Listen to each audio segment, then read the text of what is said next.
Right, today's video I'm going to be changing the rear sprocket and my chain.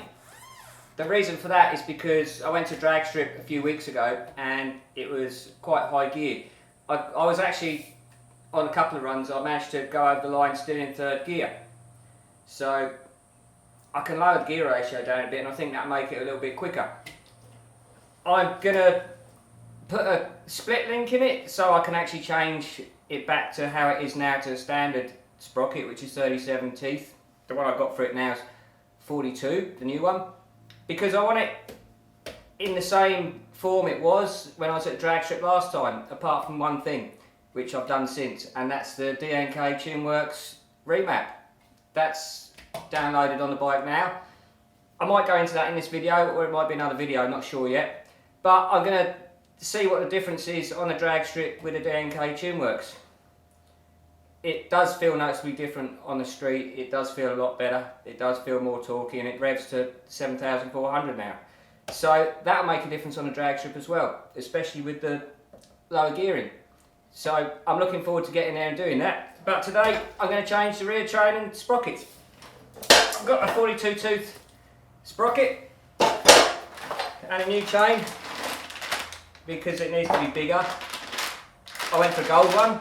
That's going to brighten it up a little bit too because it's very dark around the back here. I got them from a really cool company in Australia who do lots of cool stuff for bobbers and Triumphs. I won't say who they are because I'm not endorsing anything in this video. They did give me a free t-shirt though. So I better get on with it. I don't actually have a chain splitter, so I'm going to have to get a little bit creative getting this one off. But I bought some spare split links, so we should be good.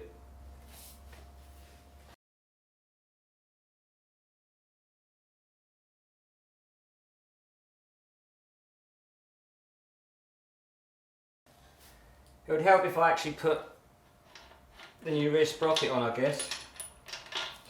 I'll do that now. Again.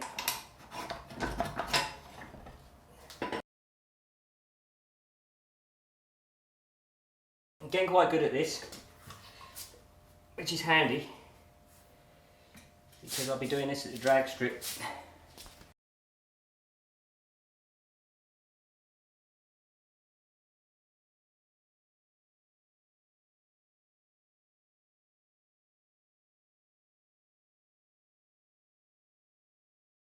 Right, it's a bit prettier now.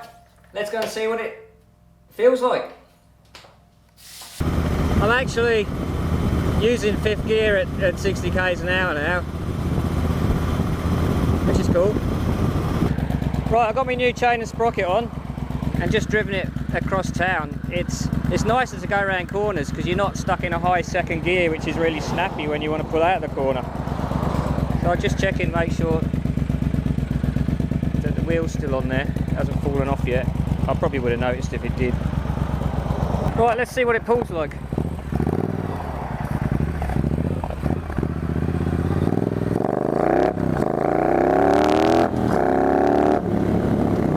Hard!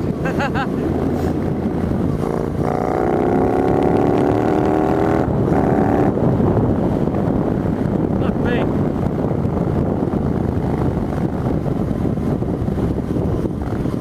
It's a lot more lively. It's good.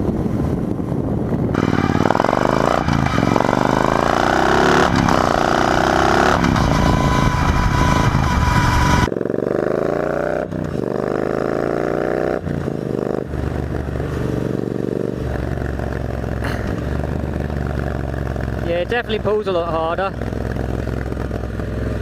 It's nice around roundabouts and things, I think. I'm not sure. Sort of keep the revs up a bit higher.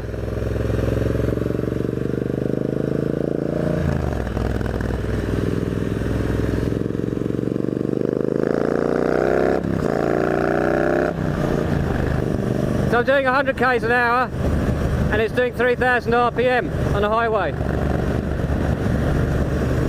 That's alright.